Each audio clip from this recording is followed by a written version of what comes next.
Have you ever wondered about the origins of some of our Christmas traditions? To understand, we must travel back to ancient Rome and the festival of Saturnalia. Saturnalia was an intriguing holiday, a celebration dedicated to the god Saturn, the Roman deity of agriculture and time.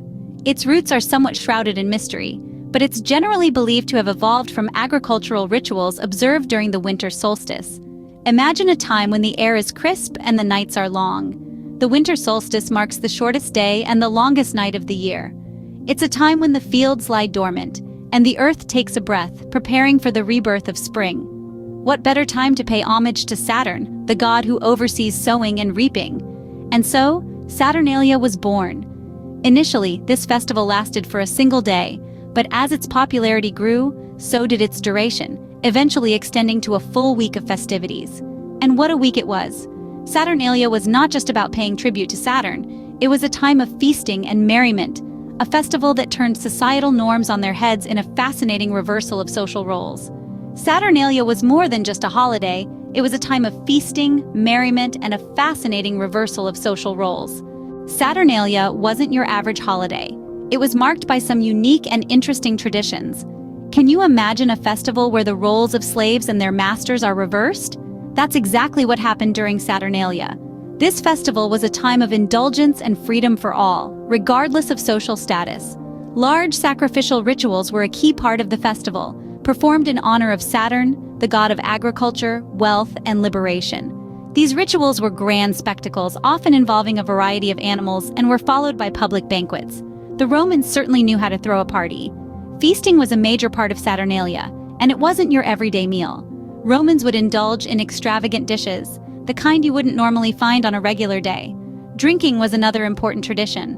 Wine flowed freely, and the Romans reveled in the joyous atmosphere. Gambling, usually frowned upon, was permitted during Saturnalia. This was a time for fun and games, and the Romans took full advantage of this. Dice games were especially popular during this period. One of the most interesting traditions was the selection of a lord of misrule. This person, usually a slave or a commoner, was appointed to preside over the festivities. They would direct the merriment and even command their masters to perform tasks. Chanting was also a part of the Saturnalia traditions. Songs filled with humor and satire would echo through the streets, adding to the festive spirit. And what's a festival without gifts? The Romans exchanged gifts during Saturnalia, often simple yet meaningful tokens of friendship and goodwill. These could range from wax candles, symbolizing light in the darkness of winter, to clay dolls, representing human sacrifice.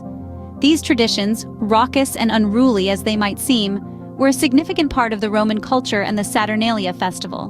While Saturnalia may seem like a relic of the past, its influence can still be felt in some of our modern holiday celebrations. Saturnalia, with its feasting, merrymaking, and gift-giving, left an indelible mark on the way we celebrate today. One of the most significant influences of Saturnalia can be seen in the Christian celebration of Christmas. As the Roman Empire grew and Christianity began to take root, the early church faced a dilemma.